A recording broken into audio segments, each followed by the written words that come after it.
Yeah, brother. What up, dude? Nothing much, man. Happy Saturday, man. Happy Saturday. Aloha Saturday. Yep, a lost Saturday to you too, my brother. It is raining here in Wailua. Let me just get my stuff going here. Me too. Yeah, it is raining. It is windy. It's a nice night to hang out at home, drink some hot cocoa, and eat some of that fresh baked bread that Patsy made tonight. No.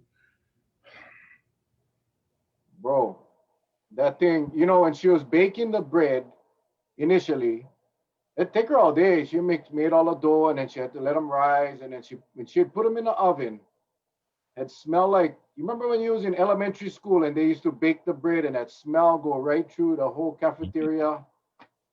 Our Yep. Catholic school was so small that no matter where you was at, in whatever classroom you was at, you could smell the bread. That's what it smelled like in the house. And then when it came out, she had put some garlic butter on top, and she had baked them some more. And then, oh man, fresh out of the oven, that thing was remarkable. So Oh boy. we're opening up our restaurant, bro. She don't know this yet. I don't know if she's watching, but we're gonna open up on restaurant. Then can I come on the Feel Good Friday on your show, Charlie? You got it, brother. Okay, thank you so much, man. Thank you. I gotta apologize to Paradise Grinds because I wanted to head out there today for lunch, but we were unable to go. So I will make it up to them. I think we'll just do it on Friday, Charlie, you and I, and then we can do the live from there. But I felt really Yeah. bad because I told her I would go today, and Oh, I just never got a chance. So anyway, yeah. That's okay. whew, we got a show tonight, guys. We got a show tonight. United States Representative Kai Kahele will be on to update us on what's going on in D.C. And how it came about was the post about the National Guard troops that were supposedly or allegedly sent down to the parking lot. And I asked, I on the thread that whoever posted it, I can't remember. I tagged Kai and I asked if that was true because in today's world with social media, you just don't know. And I can see people getting very angry. I was not happy. I'm a veteran myself, and but I wanted to know from someone in the know. So I tagged Kai and I asked him, "Is it true?" And he responded almost immediately and said, "Yeah, I can come on your show to discuss." And that's how he's on tonight. So um, we'll have him on very shortly. It is 5 hours ahead for him, so it's midnight. It'll be midnight for him. So, the disclaimer, the disclosure, everybody on this call tonight, be very professional. When we talk about DC, when we talk about national politics, tonight is not about that. This is not a political discussion. This is a discussion about uh, COVID. And I'm really anxious to hear what the plan is going forward. I have not spoken to Kai prior to this call or to this show. So I have a few questions that I want to ask him as it relates to COVID, but I'm just going to ask everybody again, keep the comments professional, keep the comments non-personal, and you're welcome to discuss and debate. But when I start to see personal attacks or anything like that, and I don't care if it's against Kai or against someone else, you will be blocked. Okay, we want to keep this environment enjoyable for everybody. We don't want people to get distracted in fights in the comments. Okay, we're not going to have that. And so you guys know the rules. There's a lot of people that are no longer able to come on and watch because we blocked them because of that. So let's just keep it cool. Let's keep it professional. Informing and educating is what we do. And we're blessed and honored to have a congressperson on our show for a whole hour. I'm stoked. So anyway, I had to get that out of the way, Charles. By the way, Charles, did you see that post with you and Bernie Sanders? No, I didn't. You didn't see it? Nope. Yeah, you did. Nope. put it up. I'm gonna try. I'm gonna try. I'm so proud of it because I created it myself.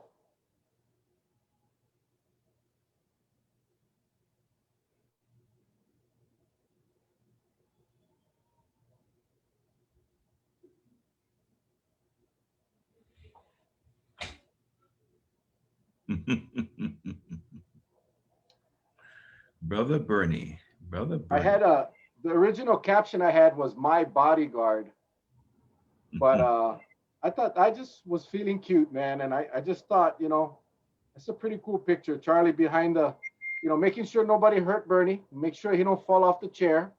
Mhm. Charlie being the security guy that he is, I figured how appropriate. And I just learned how to do this stuff and take away backgrounds from.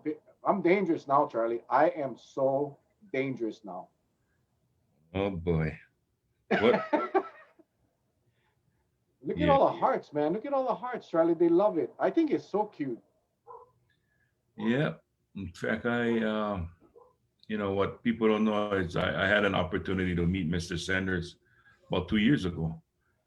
And there you go. Tonight, please everyone share tonight's segment.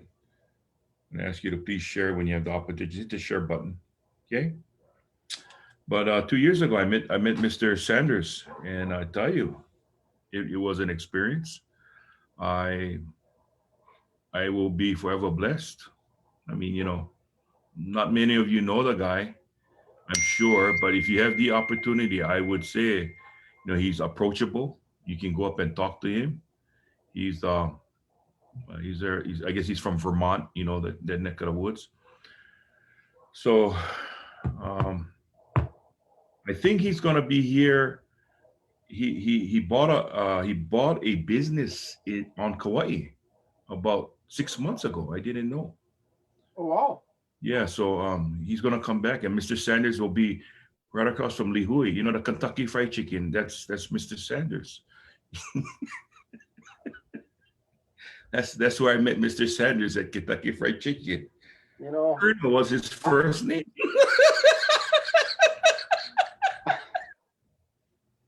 I I should know you by now, man. I should know you by now.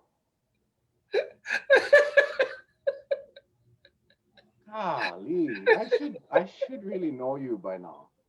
I should know you by now. Stop it. We have a What's up, congressman. guys? We have a congressman in the room. Stop it, Charles. This is our brother Kaili Right on. Kahele, all the way from Washington D.C. Oh boy, and Bro, I we I know you appreciate live there. Yeah, we appreciate you, Kai. We we appreciate. appreciate you coming on, and we appreciate you coming on at midnight. Well, I gotta come clean here right off the bat.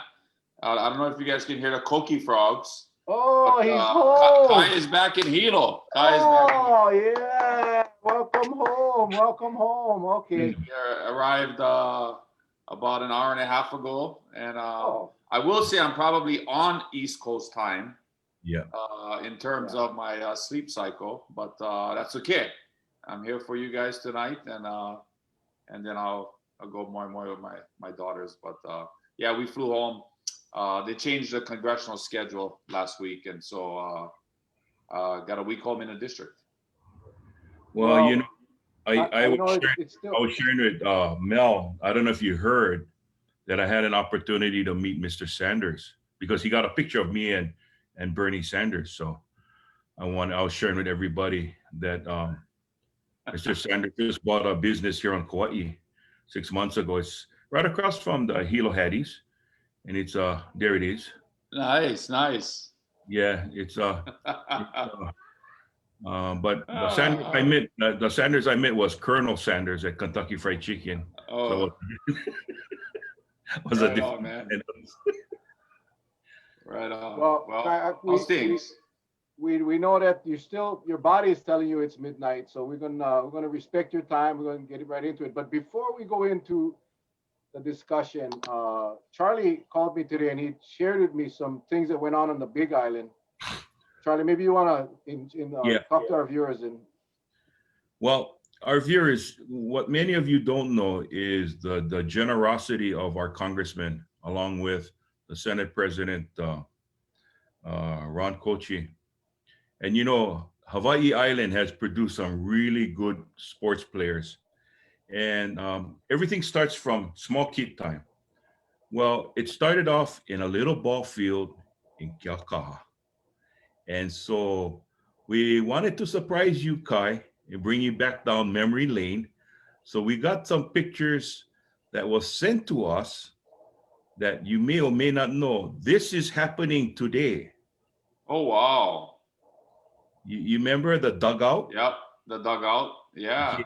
This was Council Member Leloy, yourself, of course, and Ron, and many other donors put Wow. together, and everybody got together, and they're putting in all of this because this was one of your dreams, Kai, to help the kids and sports. Keep Yep. them out of trouble, get them to the field. So this was going on today. Mel, are you able to blow that picture up a little bit bigger? Yeah, I'm trying to. I don't know what I did. I don't know what I did. Hang on. Yeah. It's again. So Keep talking, Charlie. Keep talking. That's fantastic because that was a dream the community had a few years ago to the Keaukaha community to establish a batting cage for the Keaukaha baseball team and also make improvements to the dugouts and the field there. And so that was something that we had a chance to do last year, where we got the money, we put in the batting cage, and that's fantastic that they're doing that. It's awesome to see, and looks like community volunteers, and that's great. Right on. your Hold on, banner. I gotta do them old-fashioned way because Yeah. this thing is getting silly. So anyway, we'll just do it the old-fashioned way. Okay. And the next picture, I mean, there's several. We wanted to show all. So okay, now the next one, Mel,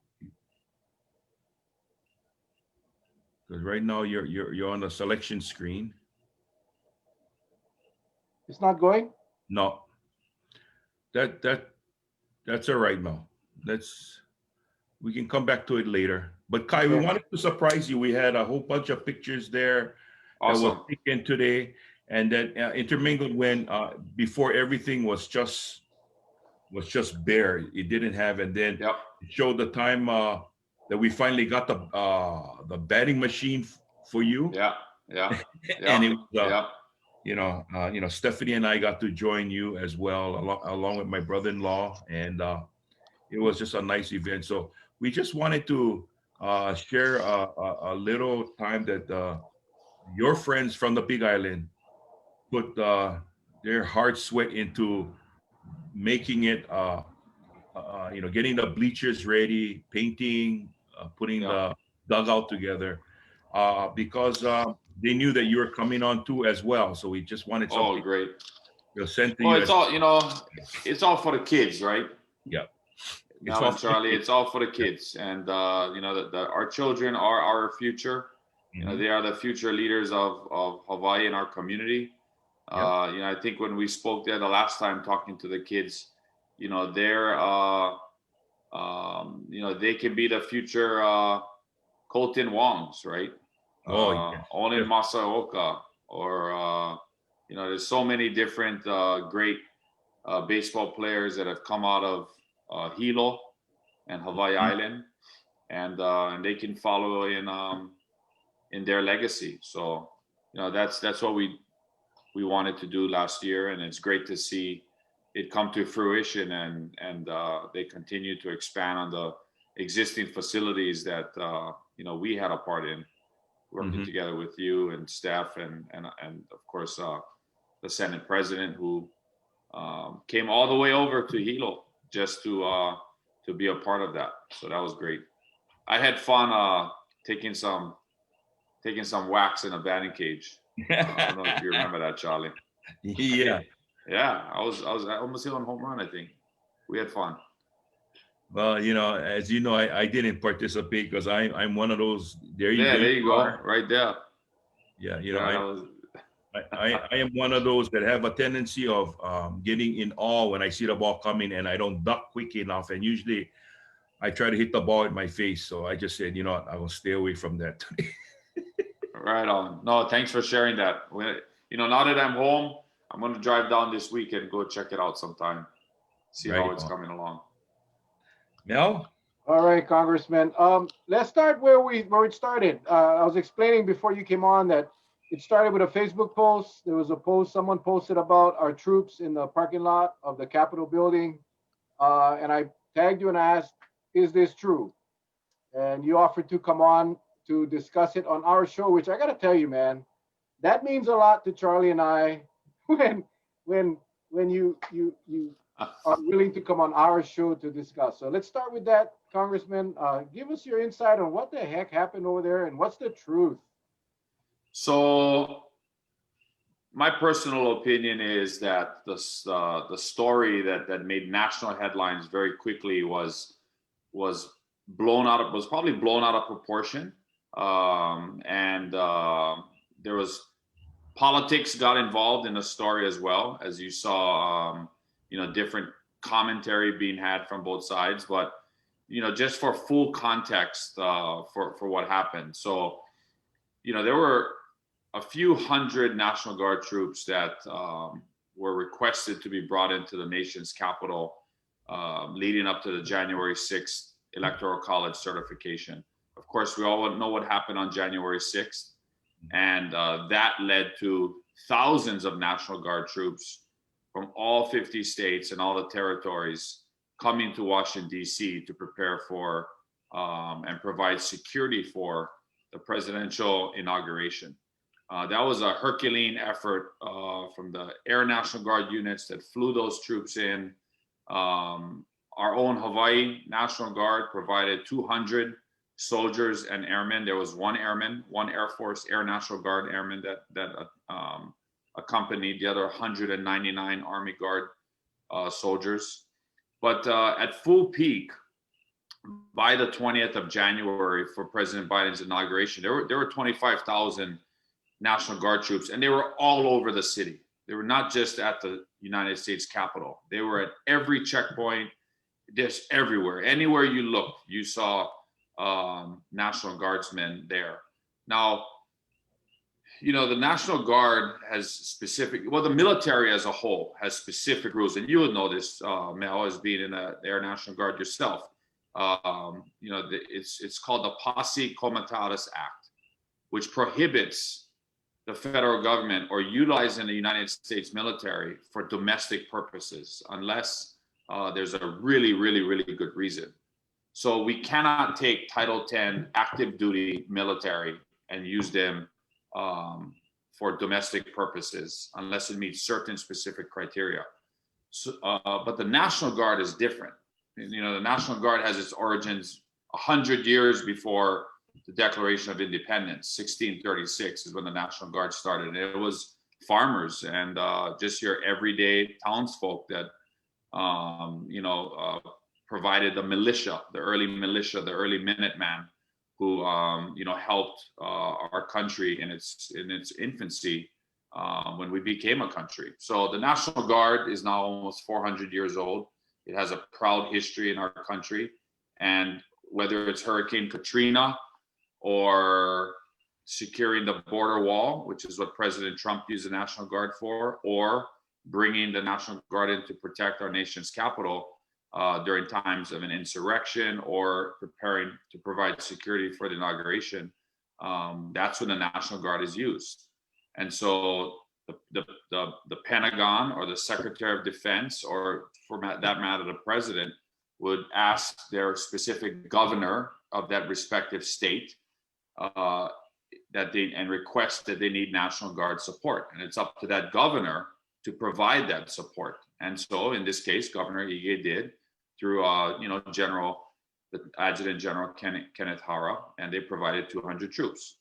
Anyways, so the National Guard presence was in the nation's capital for about a week. Every single National Guardsman was in a hotel and occupying the thousands of hotel rooms that are in the Washington, D.C. area. Now, when those troops go out, they typically go out on 12-hour shifts. That's what I was briefed. And during those 12-hour shifts, when they're on duty, they have rest periods because they're outdoors. It's cold. They're out in the elements. Sometimes they're indoors, but the majority of the guardsmen were outdoors. Of course, they're in cold weather gear. They're in their protective gear and the different things that they have with them.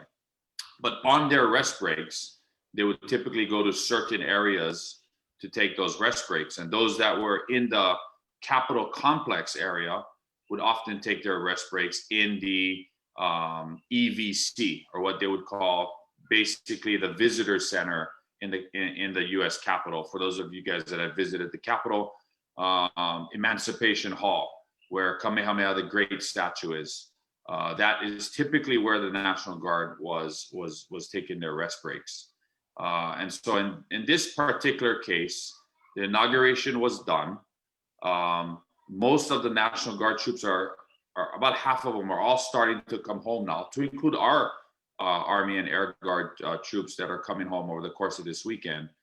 And for some reason, on that Thursday afternoon, when the United States Senate and the House were both coming back into session to vote to authorize the waiver for Lieutenant General Austin to be the Secretary of Defense, the National Guard troops that were in the Capitol complex were moved to what appears to be the United States Senate parking garage for a few hours. Now, that decision was made as reported by the U.S. Capitol Police. Now, there's one thing to understand here. The United States Capitol complex, the security of that facility is run by the United States Capitol Police, not the Washington D.C. Metro Police, not the military, not the Secret Service, not the FBI, the U.S. Capitol Police. The U.S. Capitol Police has a police chief, and they have the House Sergeant at Arms and the Senate Sergeant at Arms. Those three people serve on an advisory board that manages and who the chief of police reports to. So between the architect of the Capitol and the House and Senate Sergeant at Arms, those three people is who the U.S. Capitol Police report to. The U.S. Capitol Police does not report to the Speaker of the House or the Majority Leader. Even if the Speaker of the House wanted to order the U.S. Capitol Police to do something in the Capitol complex, she or he does not have the authority to do that. That authority comes from the House Sergeant at Arms, the Senate Sergeant at Arms, and the architect of the Capitol, who oversee the U.S. Capitol Chief of Police, who oversees the U.S. Capitol Police. So the decision was made to move the National Guard troops to this parking garage. And that's where this story started. Of course, by early in the evening, once the story was reported, I immediately checked in with our Hawaii Army National Guard troops through their troop commander, which we ironically had just been with at about 5 o'clock Thursday evening. Senator Schatz Hirono, Congressman Case, and myself met about 100 of the 200 troops. We thanked them for their service. We thanked their families through them for their sacrifice, gave them our aloha and mahalo, took photos, and we spent about 45 minutes with them. And then this story happened a few hours later. So I checked in with our troop commander, who's responsible for our Army National Guard and the one Air Guard soldier there. And he assured me, this was at about 9:30, 10 o'clock at night, that everything was fine, that the story was a half truth is kind of what was utilized, that they were in the garage at some point that day, but it was only when they were on their rest break. And then by the time this story had, kind of made national headlines and very important political leaders got involved, like Senator Tammy Duckworth, they were promptly moved back to the U.S. Capitol. So I think moving forward, one thing we need to find out is why. Who made that decision to move them to the garage? Why were they moved there? It was several hundred soldiers that were moved there. It was nowhere near the thousands and thousands of other soldiers that were in the Capitol area, because remember now they're spread out all over the place. So this just happened to be the one group that was in the Capitol complex in the EVC during that time that was relocated Thursday night because both the House and Senate were coming into the chambers, into session, to perform their duties to confirm the Secretary of Defense that evening. So, you know, they shouldn't have been moved in the first place, but we need to find out why they were moved. We know they were brought back.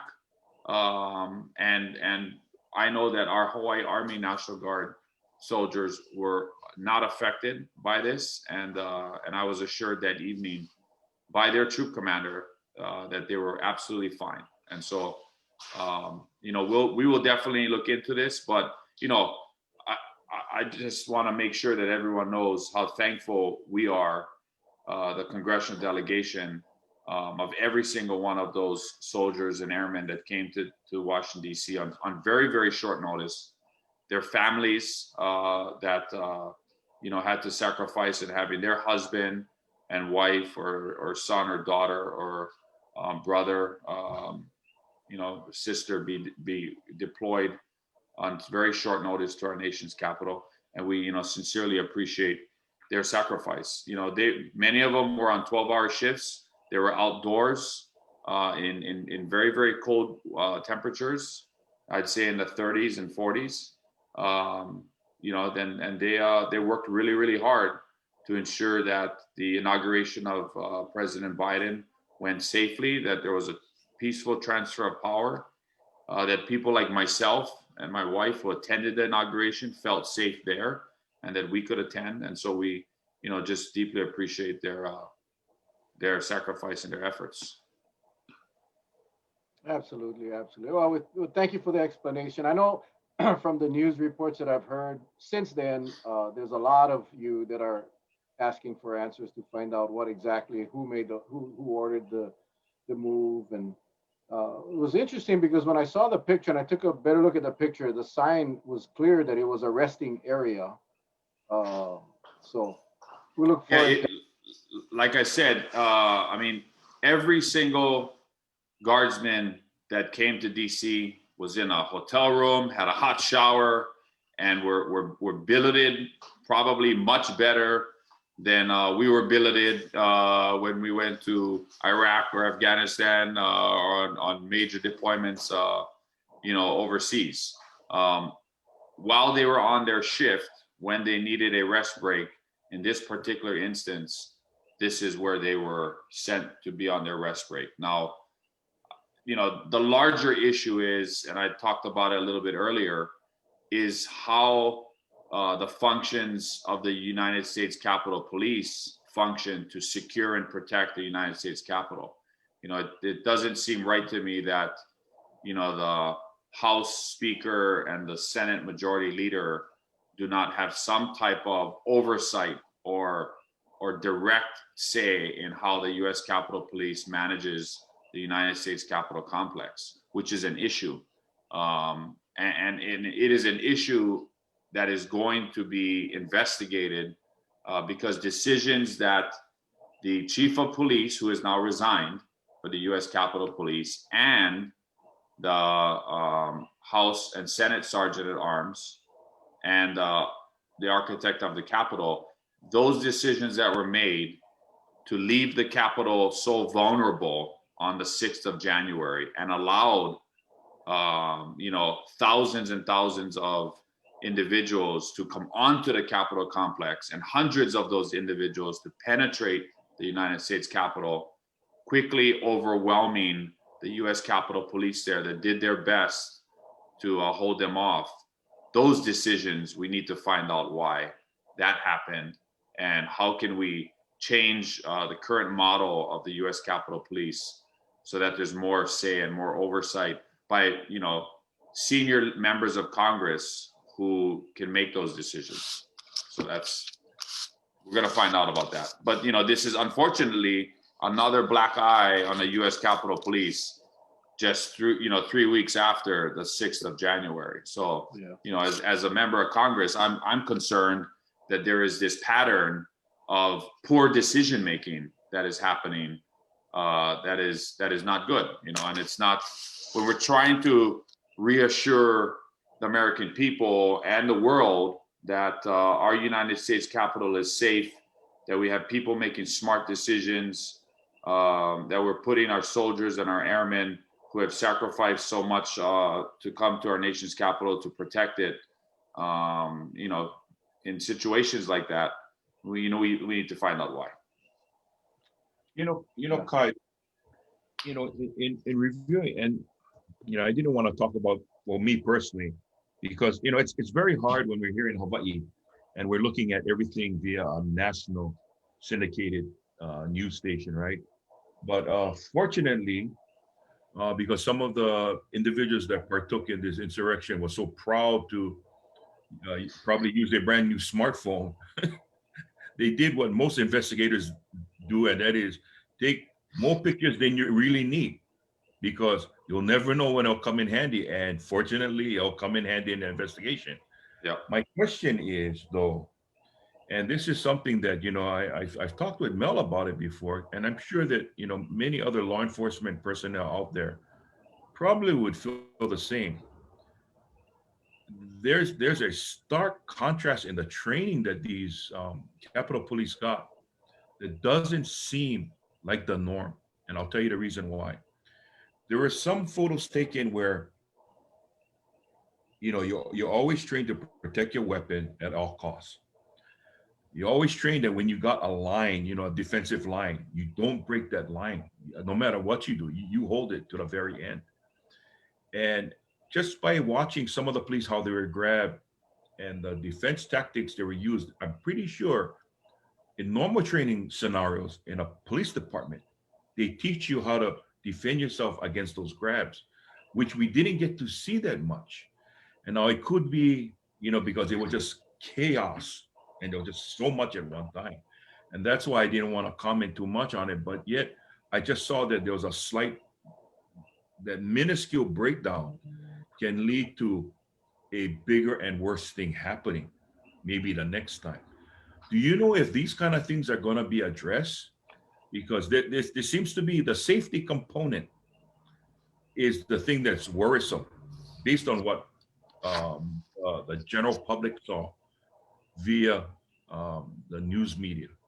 It is something that, okay, I asked Mel today, I said, Mel, they get all kind of places, right, in that place. He goes, yeah, they get tunnels, this and that. I said, the regular Joe Schmo like me, never been there. If I went there, I probably wouldn't know where to go.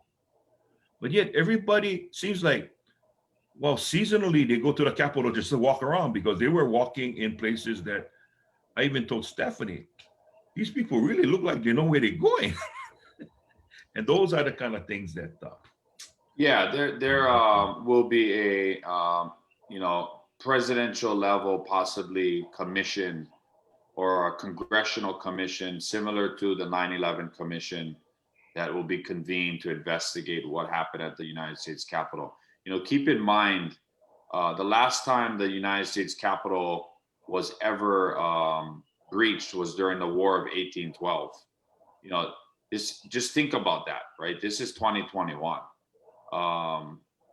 To see the Capitol overwhelmed so quickly, and what was done to the Capitol, and there was physical damage done to doors, windows. They damaged the Speaker of the House's office, stole computers, stole equipment. It was a mess when I went in. It could have been way worse. Could have been way worse. A lot of the commotion, a lot of where people were jam-packed, where it was in the crypt below the rotunda, where a lot of statues. If you were watching the presidential inauguration, it's where they walked out. They walked right out of the crypt, out towards the inauguration platform, and so that whole area. And I walked in there at about 9 o'clock that night, about 4 hours after the Capitol was cleared, and it was a mess. But it could have been much worse. They could have damaged artifacts and statues and things like that in there. But I've signed on to. There's a bunch of different bills happening right now One of them I've signed on to is called the Coup Act, authored by new Congressman Jamal Bowman from New York, and it's proposing that 9/11 style commission to look into the intelligence failures, the security failures, whether there was inside help, whether members of Congress participated in some way, shape, or form, if there was advanced scouting that was done, all this kind of stuff. They will look into all of that and find out why it happened so that this can never happen again. The unfortunate thing now is the U.S. Capitol complex looks like the Green Zone in Baghdad, and maybe even 10 times more fortified. And I've, been deployed overseas and seen what heavily fortified military installations look like. And that's what our U.S. Capitol looks like today. And that's unfortunate because this is the people's house. This is the bedrock of our democracy. And people should be able to feel like they can come to their U.S. Capitol. They can bring their children there. It's a safe place to come. It has so much history. One of the highlights of coming to Washington, D.C. is getting a chance to do a tour of the United States Capitol and to see, a Kamehameha statue and Father Damien and some of the real special things that are there, because it has such a historical significance and value, and it means so much to so many people. And right now it's heavily fortified and guarded. And I just read a story today, Charlie, that it looks like they're going to leave several thousand National Guard troops in the Capitol complex area to provide law enforcement security for the State of the Union address, which will be sometime in early February, and also the United States Senate trial, the impeachment trial of President Trump, or former President Trump. And so, they're going to keep them there for a couple more weeks. Our Hawaii guys are coming home. I know that for a fact. And many of them will be even home with their families by tomorrow night. But there's still a lot of soldiers that are going to remain in DC. Thank you. I have no doubt. I'm going to give that warning one more time. This is the last warning. You know who you are. I will block you. Anyway, Kai, I have no doubt that the commission will look into it and get to the bottom of it. Absolutely have no doubt, total faith. I've been to the Capitol probably a dozen times, and I will tell you that I've never felt unsafe. I've never even noticed, except for the screening when you come in, I've never noticed any type of overwhelming security, but I felt really safe. And I told Charlie, if you don't, I've been there a lot of times and I still don't know my way around. The complexity of that complex, I guess that you call it, is massive. So yeah, there's underground tunnels, there's trains. The Capitol complex. Of course, the U.S. Capitol is in its center, but then you have the three major House buildings, Cannon, Longworth, and Rayburn, that all house 438 members of Congress, if you include our U.S. territory members. Then you have the United States Senate building that houses our 100 United States Senate offices. They're all connected via underground tunnels. It's an incredible complex that was built. And yes, you can get easily lost in the U.S. Capitol. So, how they were able to penetrate the Capitol, how they knew certain places to go, like Charlie just talked about. They went to certain specific offices where electronic equipment was taken, offices that I wouldn't even be able to find. They found very quickly. So, there's a lot of unanswered questions that we need to get answers to, and people should be held accountable.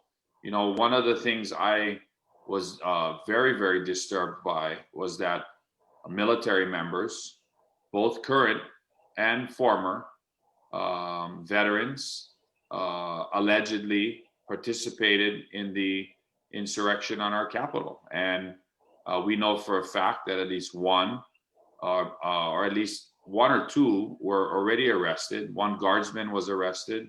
One retired lieutenant colonel, Air Force, was arrested.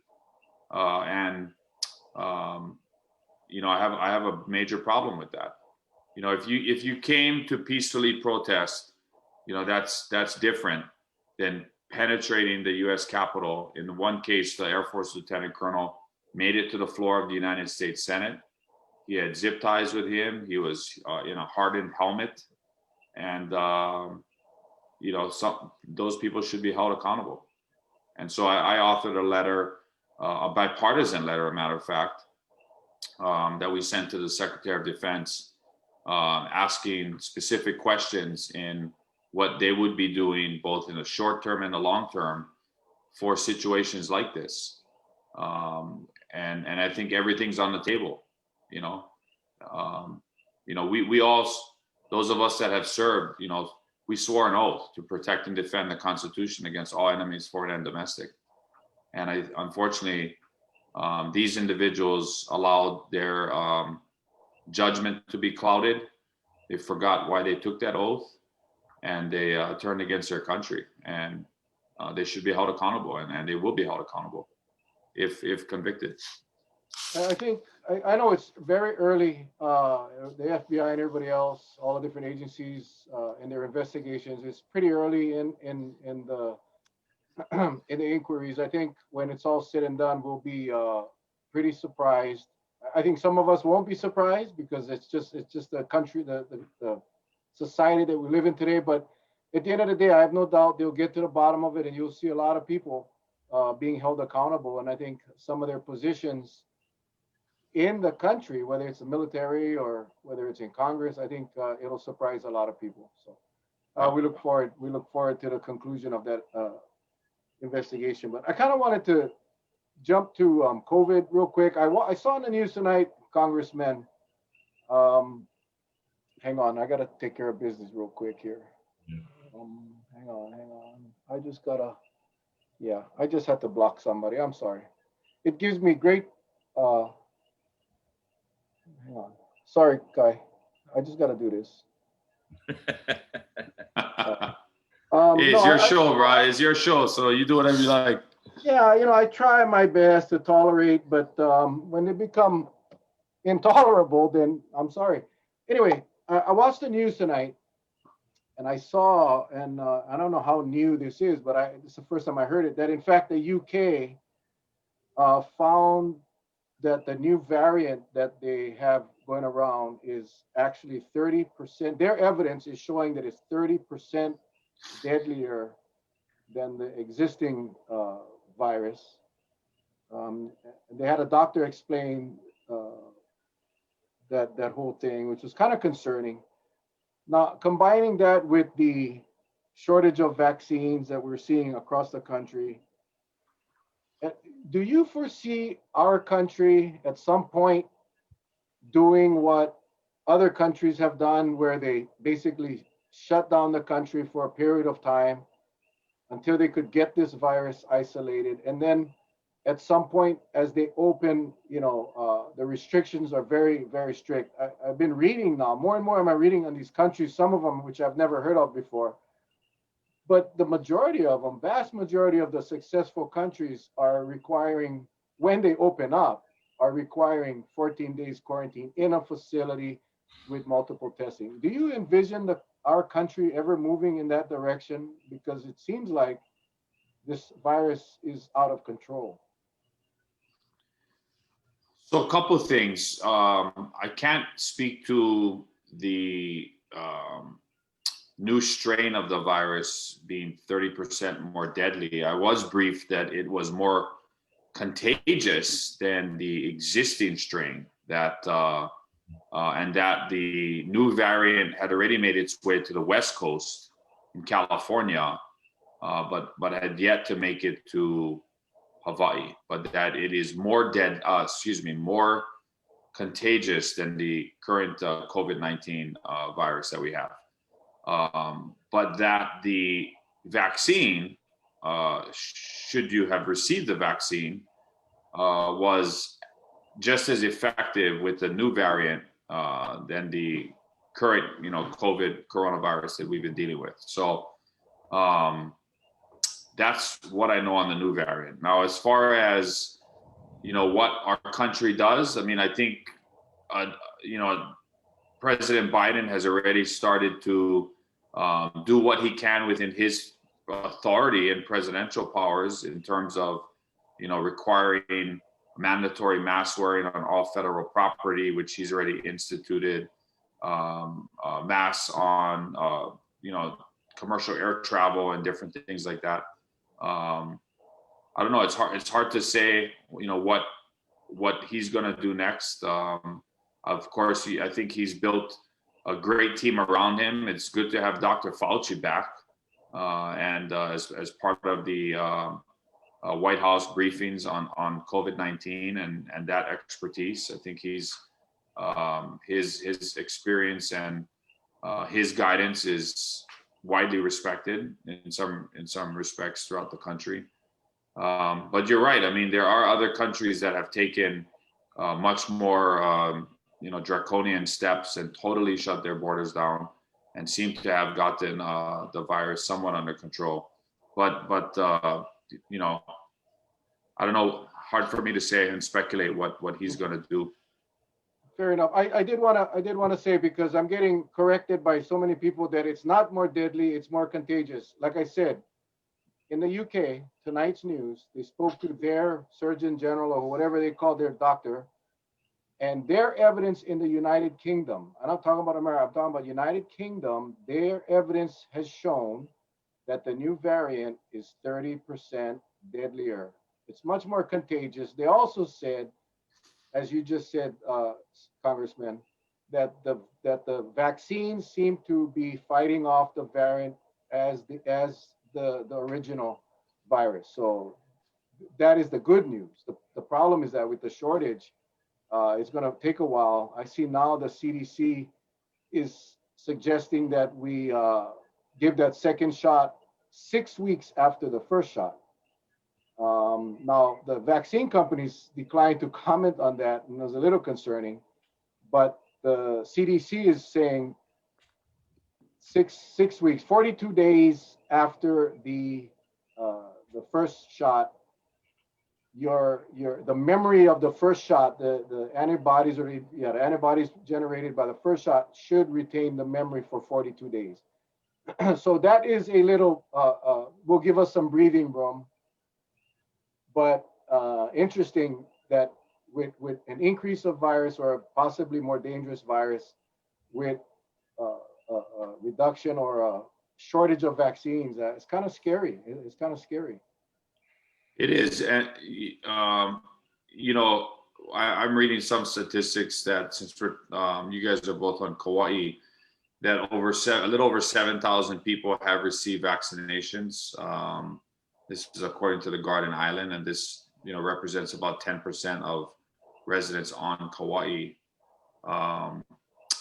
And I think it looks like 6 active COVID cases on the island of Kauai. So I'm a little.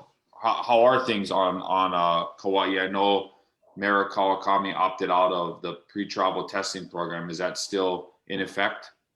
And what results are you guys seeing on the Garden Island?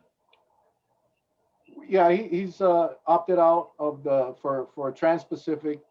Inter-island travel is back on the Safe Travels program, so that the pre-test 72 hours before getting to Kauai, you can get here and avoid quarantine. But Trans-Pacific on Kauai, if you have to get that pre-test, 72 hours, has to be negative before you leave, wherever you're coming from. You can, if you choose to stay in one of our resort bubbles, then after your 3rd day on island, you can take a second test. If you test negative, you're free to go. If you don't stay in a resort bubble, then you have a 10-day quarantine. The result, obviously, we have a case, probably a case a day. The vast majority of our cases all travel related, though. And that's the scary part. But Derek's done a great job keeping our numbers low. And I think it's because of the restriction. Now there's a price to pay, right? Because the economy suffers, and that's the dilemma. That's the double-edged sword that we have here on Kauai. Yeah, Kauai definitely has the lowest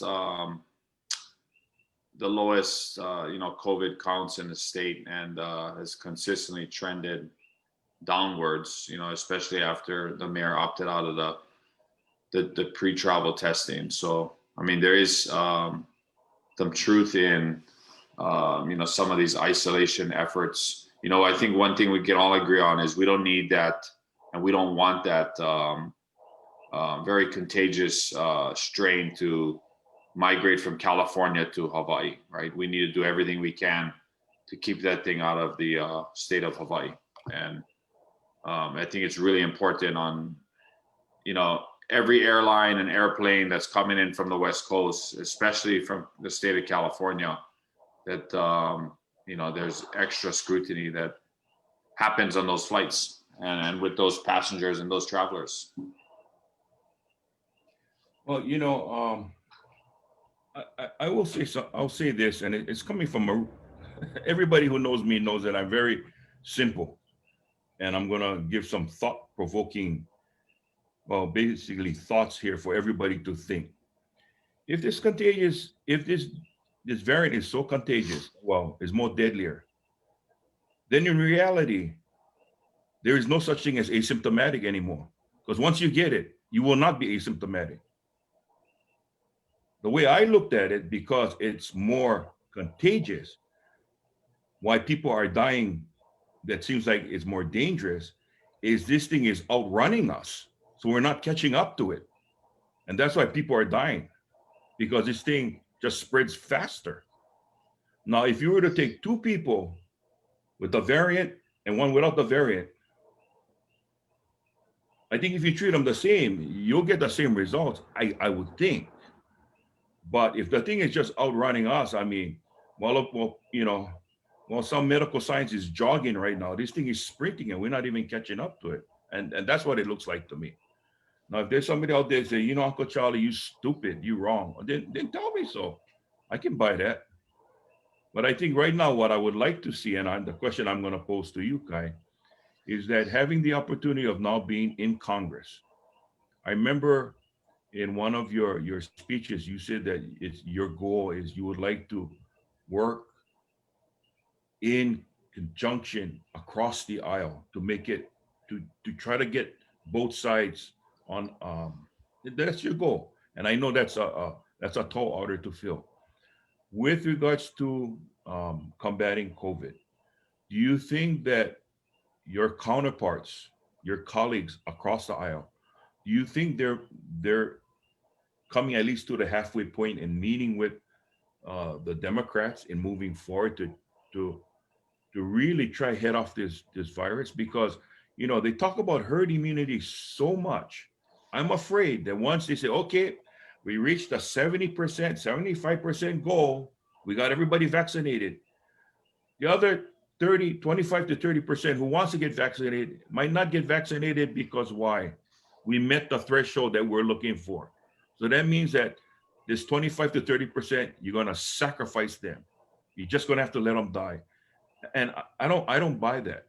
So I'm just wondering, do you think Republicans and Democrats are now at least meeting halfway? What's your take? What can you see right now? And it may be too early. Maybe I think it's too early. We were having a hard enough time, Charlie, just having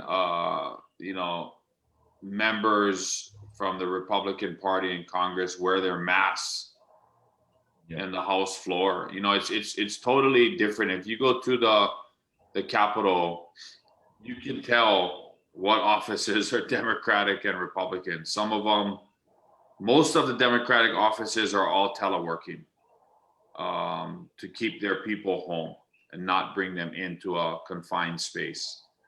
And if they are there, everyone's masked up and social distancing. Our Republican counterparts, not all of them, but some of them, still have their offices fully functioning, everyone reporting to work. You walk into one of those offices, nobody's wearing masks. I know that because in the office selection process, I was going to visit all these different offices that were on the list of available offices to see what they look like and their layouts.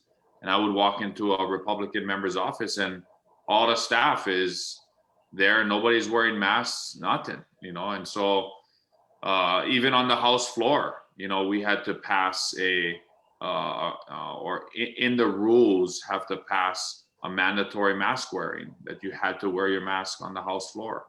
And so, you know, we just got to try and get through this and hope that we can. It's unfortunate we got to pass these rules to enforce members to not bring guns onto the House of floor or the House of Representatives, and some were, and refusing to go through metal detectors and to comply with the U.S. Capitol Police. It's unfortunate we got to pass rules to mandate wearing of a mask on the floor of the House of Representatives to keep other members around you safe.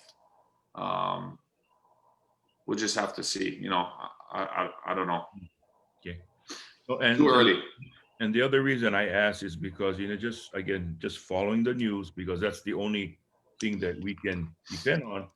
It's not often we get someone like yourself give up your time so you can share, not really the inside track, but something as close to the inside as possible without stepping over your boundaries. Right. Because now you see those groups that supported the president, you know, I understand, because I've always tried to envision, you know, trying to get their thoughts. Maybe they're onto something. I don't know, but I thought it was kind of like, ooh, you know, Well, it's like, but the thing is, like right now, many of them are actually coming out and say they feel they got duped. And I feel sorry because I said, well, that's how I saw it in the beginning, but didn't you see that? But again, we're different, right? We see things different. Our passion is different. So I guess that's what makes the world go round. Part of it was the president and how he approached just wearing a mask and practicing social distancing and setting a good example. And maybe we'll see some changes now and some changes in attitudes as you have a new president who's setting a new example, who is going to do everything he can to continue to produce more of the vaccine, buy more of the vaccine, distribute more of that vaccine, and get it out and get it distributed as quick as possible. That's the only way we're going to get through this. And one of the things, just to go back to the National Guard, the president issued a whole bunch of executive orders and new guidance just in the last few days. Well, one of those things that he did, which is really important, is he extended the National Guard all the way out to the 30th of September, 2021, and he reversed the Trump decision to cost share that funding with the states. So originally, when our National Guard, let's use Hawaii for example, came on end of March, early April last year for COVID-19, it was 100% funded by FEMA. But over the course of the late summer, early fall, the Trump administration only identified certain states to maintain the 100%. And for the majority of the states, they made the states start to pick up 25% of that funding. And so, that costs the state of Hawaii a lot of money. And so for the president to come in and reverse the cost share, 100% FEMA funded, our Hawaii National Guard troops are going to end their orders on the 31st of March. He got rid of that date and extended it out to September. That gives our commanders certainty. It allows them to plan rather than thinking about, I got to scale down over the next 2 months. It allows them to say, hey, you know what, I don't need to worry about scaling down until September. So between now and then, what can we do to work within the community to get this vaccine out there and to support the state's efforts? And then the state saves millions of dollars because FEMA is picking up 100% of the tab now. So that's an example of what the Biden administration is doing in regards to COVID-19. National mask mandate, extending the National Guard to the end of the fiscal year, giving the states that 25% back. Because if I tell you what, if we had to start picking up the tab for National Guardsmen in Hawaii on state active duty, we wouldn't be able to afford it. Mhm. And the National Guard right now is on the front lines for COVID vaccinations. You guys saw that story about how they turned the C-17 into a mobile vaccination hospital and flying around the state and doing vaccines. They were the first in the country to do that. That's the kind of ingenuity and forward thinking and strategic thinking that we have in the Hawaii National Guard.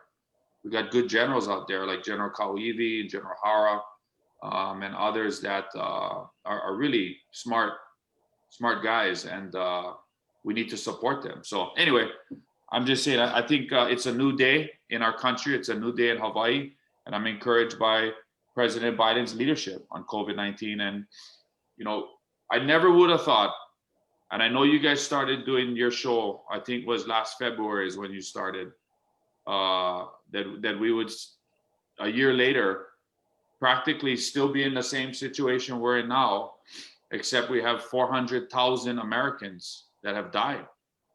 And hundreds of thousands of other people that have gotten COVID-19 have recovered from it. We don't know what those long-term effects are going to be like.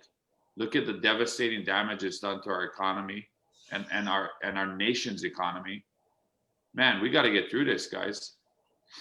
Yep. I don't know. Yeah, well, you're right. And, I always relate life to football. And I wish I could, not that anyone would listen to me, but I would love to have an opportunity to talk to the entire Congress. And this is what I would tell them, man. I said, in football, you know what is the most important play? I remember a coach asking me, what is the most important play? And I said, the touchdown play. And he says, no, the most important play is the next play. It's the very next play, because the last play and all the plays before that is power. And I think going forward, we got to start embracing each other on both sides of the aisle and start with that common goal of moving forward, and let's fix what's broken and improve what needs to be improved. But when I watch the news and I hear the top people of Congress on both sides, as my partner in my office says, they're not gonna let go. And I think at some point we gotta let go and move forward and work together to get through this. You cannot focus on the last play that we fumbled. We gotta make sure we don't fumble again. Right. That's the key, and Right. that's what makes successful football teams, is learning what you did wrong and making it right. And I'm hoping that at the federal level, at the state level, at the local level, we all can have that kind of attitude where, okay, whatever you believe happened in the past happened. Again, I'm not saying we don't hold people accountable, because that's not what I'm saying. Right. If you fumble the ball, you're gonna carry that 5-gallon can of water all over until the next game. Wherever you go Batchum, you get that 5-gallon water jug, the jerry can. That's your punishment for dropping the ball. Right. But we got to work together to move forward and figure out how we're gonna get through this. And that's what we got to do. Well, I know one thing is clear, that states and local county municipalities cannot get through this without the federal government's help. And we are going to need another stimulus bill. We're going to need more PPP. We're going to need more help for small businesses. We're going to need to extend eviction moratoriums. There's just no way, shape, or form that we cannot. This is going to take us through the spring, through the summer. I read today's Advertiser. We have the worst hotel occupancy rate in the nation right now. That hotels are at, I think, 27% statewide. They're not even breaking even unless they're at like 50%, some cases 70%. So, our economy is hemorrhaging, and we need federal government assistance. What does that mean? We're going to add to the national debt, no question about it. But getting through this, health crisis and pandemic, and then rebuilding our economy by investing in a stimulus package and an infrastructure package so we can put people back to work is going to be absolutely paramount. So, I don't know if you saw President Biden's already proposing $1.9 trillion stimulus package, and at least that's a starting point. And I'm gonna, like the rest of our delegation, fight for every single federal dollar and federal resource we can get for Hawaii, and for our people. Well, another thing I wanted to say that I know that the economic engine of Hawaii is right now it's crippled. There is no doubt about that. But in many of the experts that I've talked to that have worked in the industry 30, 40 years have said there's got to be a meeting of the minds. One, two, there's got to be this shared relationship that responsibility is borne by both sides. You cannot just have travelers coming in and enjoy the fat, but not worry about all them coming in, what kind of effects it has on the local residents, not only because of the economy, but the local residents themselves. Right. And I think that's key because it reminds me of how when my wife and I ran the Ko'olau golf course, the ballrooms, 92,000 of marble and granite, beautiful facility. But we made it a point because we did parties in 3, 4, 5,000 people. But we said, you can rent this place, but part of the conditions is you got to make sure you get security because we cannot let you come up here and your guests just go hog wild. And I think that's probably what's going to have to happen with our industry, our economic engine. You can bring it in, but you gotta toe the line too on how we make sure that our local residents are taken care of, not only economically, but just the culture itself, because there are still some people that are still simple. They're still simple. Well, So, this is a great opportunity and a great chance for us to really and truly diversify our economy and not rely so heavily on tourism and military construction spending. And that's the type of leaders we need, who can help us do that. And at the same time, we need to look at Hawaii's cost of living. We need to look at our cost of housing. Every aspect of what it and how much it costs to live in Hawaii. We need to try and mhm. really take a good look at that, because if we don't, then we're just going to consistently have this brain drain where people, who grew up in Hawaii don't feel like there's a future here for them, and they're going to go to the mainland. They're going to go, to another state where there's more job opportunities and the cost of living is lower. Yep, that's what happened to my kids, man. I know how that goes, and it's sad. Congressman, it's almost 8 o'clock. I did want to give you a chance to address our viewers. You have a lot of constituents that'll watch this and are watching this live. But before that, maybe you can tie it together. But just a fun question. What's it like being a congressman, my friend? You went from the legislature. Now you gotta duke them up. You gotta, the aloha shirts. You gotta wear a suit. What's talk a little bit about that, and then share your closing thoughts with your constituents on the show. Well, as a congressman, you can set the policies, at least in your office and your universe. So, I mandated that it was optional, that Fridays is Aloha Friday. And so if you want to wear an Aloha shirt or mu'u on Friday, you are welcome to do that. And if I got to put on a tie to go on the House floor on Friday, then I got a few, local Hawaiian pattern Aloha Friday ties that are made by local designers. So, you got to keep a little bit of Hawaii there, and it's something that is very distinct about me when I'm at the Capitol. I wear my kukui not lei as much as I can, and try and embody that Hawaiian spirit everywhere I go. I guess the big takeaway for me as being somebody who had a chance to serve in a state legislature for 4 years, and now being there in Congress, is the gravity of the role that you're in, and the national stage that you're in. I mean, it just seemed like a few weeks ago that I was, it was Christmas Eve, and I was playing music with my girls, and we're all celebrating the holidays, and then we left and went to D.C. and we got sworn in on January 3rd, and I carried Senator Akaka's Bible onto the House floor, and I used that to be sworn in on. And then 3 days later, the Capitol, was stormed and by insurrectionists, a deadly insurrection, and then we impeached President Trump within a few days of that. Then we had President Biden's inauguration. The last 3 weeks have been probably unlike any first-time member freshman who has ever come to Congress has ever gone through something like that before. I would say that's a fair statement, and it's something that I was part of history, and I'll never forget.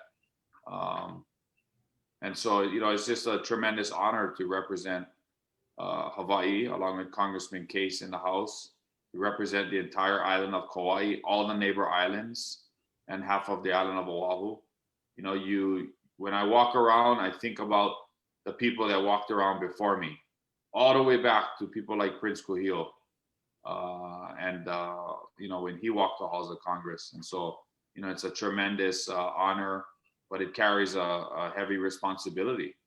And so, I'm just truly grateful to be there. But yeah, I guess if you come out from playing college football, going back to your football analogy, and all of a sudden you walk on to that NFL field for the very first time as an NFL football player, in that stadium, that's kind of how it feels, being in Congress and walking onto the House floor. It's incredible, and the United States Capitol is such a historical, piece of history for our country, and what a beautiful building. And to walk through that with my daughters and my wife the last few days, we were just there 2 days ago.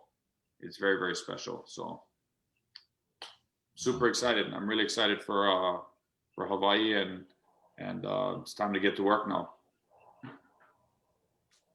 Amazing. If you guys are ever, one day we'll be able to travel freely, and if you ever get a chance to get to DC, make sure you contact Congressman Kahele and get the tour of the Capitol. And it works, and it's fun, and it's cool. Yeah, and I don't know if you saw in the news, but I brought musubis to the inauguration. I saw. So we snuck them in through security, and we had to bring a little bit of local Hawaii touch. I actually have a papa kui'ai in my office. I got a kui, a poi pounder. So we're gonna be pounding some poi up there. I got my ukulele, and if you when you come to Washington D.C., make sure you're ready for some kani kapila and some afternoon pupus, because we're gonna carry those traditions on in our nation's capital, and that's what I want people to feel. I want them, when they come to DC, to be excited. That they're gonna come, and there's a piece of Hawaii just waiting for them in our nation's capital, and it's gonna be fun. I'm excited to welcome all the keiki that are gonna come. I was a little boy when I made my first trip, and I'll never forget that. My little girls run all over the Capitol. They were with Speaker Pelosi just the other day in her office, and those little trips and those little memories that we give our children, they will never forget, and they will carry with them the rest of their lives. And it'll also, in some cases and in many cases, serve as a source of inspiration for them. many will return as congressional interns, and many will, maybe decide to run for public office one day, or apply for a service academy scholarship and go to one of our military academies. You never know what you can do to inspire a child. So I'm looking forward to doing that. Awesome, awesome, awesome. Charlie? Well, what can I say? That's a hard act to follow, but thank you very much, Congressman Kahele. Thank you. Appreciate it very much. You Yeah, know, thank you. my biggest wish is in Congress, we have 50 states and District of Columbia, Puerto Rico, I guess Puerto Rico represented. Every state has a different culture, really. And I wish they would just put down their their anger because of party affiliation and just a slight moment in time, let the culture come out and see if it can be a bond that can bring everyone together. That's what I would like to see. I would like to see how Hawaii can mesh with someone from Alabama and what the Alabama culture. We got a lot of a good Kiola Grace brother from he grad from he Roll Tide. I follow him, bass player from the Big Island of Hawaii. I'm proud, and you can see the culture down there, and I just wish they would do that. Then maybe we don't have to feel so intimidated because I think what's hurtful is that sometimes people's passion is so much it's so harsh, and I understand, but the words, because once something hurtful come out of the mouth, hard for take back, right? And Right. then there's division already. And I just wish that wouldn't exist. And I mentioned this a long time ago to Mel. When I became a cop, it was bad enough of my size. You wear a badge, it's already intimidating.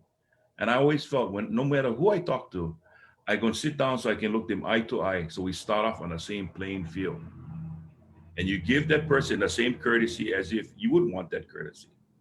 And if the person steps out of line, then you have to do what you have to do. But at least try to give them that courtesy. And I just wish they would do that. I just wish they would do that. So our viewers out there, you got a glimpse in time sitting down and volaa with our congressman. We don't know when it's going to be the next time, and we don't know if we'll get the opportunity again with any leader from Hawaii that's made it to the big stage. But you can be rest assured of one thing: knowing Kai the way I know him, I know he has his father's trait in him. He is definitely going to be working for Hawaii's second congressional district, as well as the first. Because once you get up there, there's no borders. There's no Right. borders. Hawaii is Hawaii. Whether you first or whether you second, Right. you're going to do the job for all.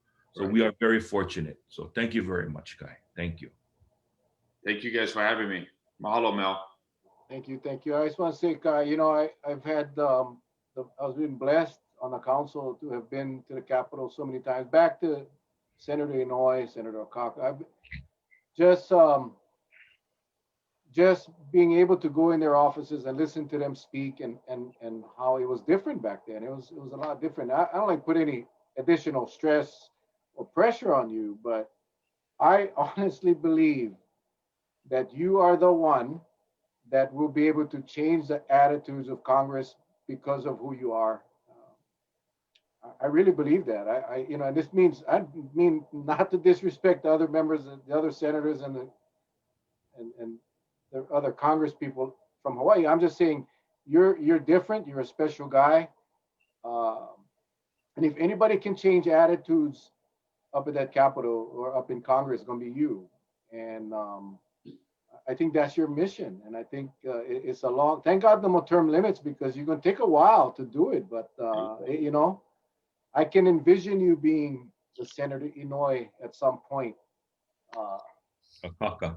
Yeah, Okaka. or Kaka. I mean, I'm just talking about the way and I hate to use the word power, but the respect that they had from everybody was incredible. Kaka as well.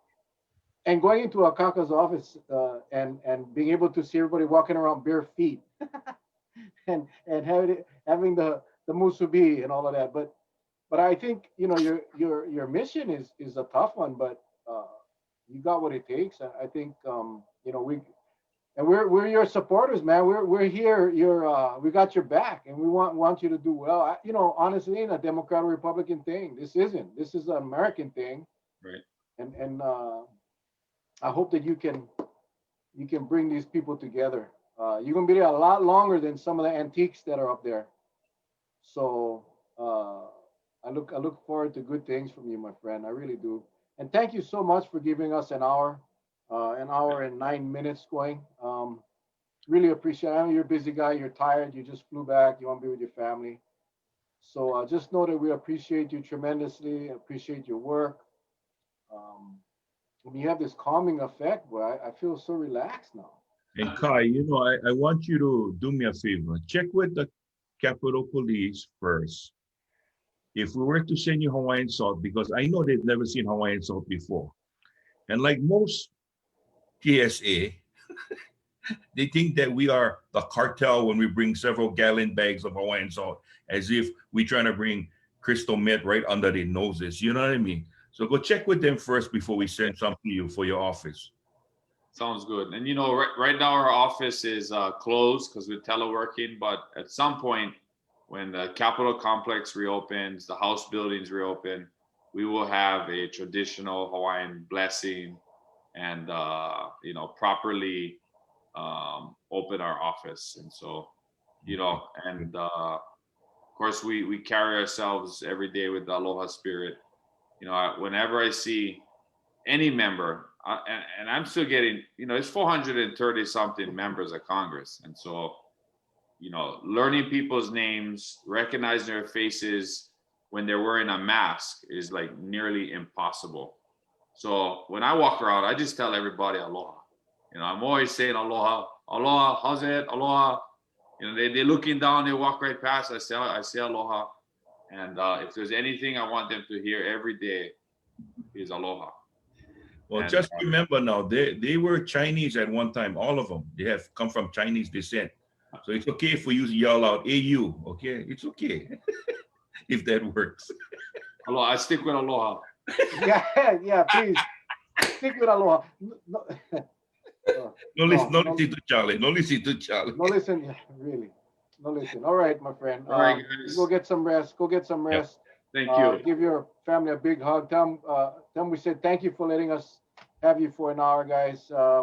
People will see you guys on Monday night. Looking forward to a nice Sunday. Everybody stay safe. God bless. We love each and every one of you. Kai. Aloha. Aloha, my friend. Take care.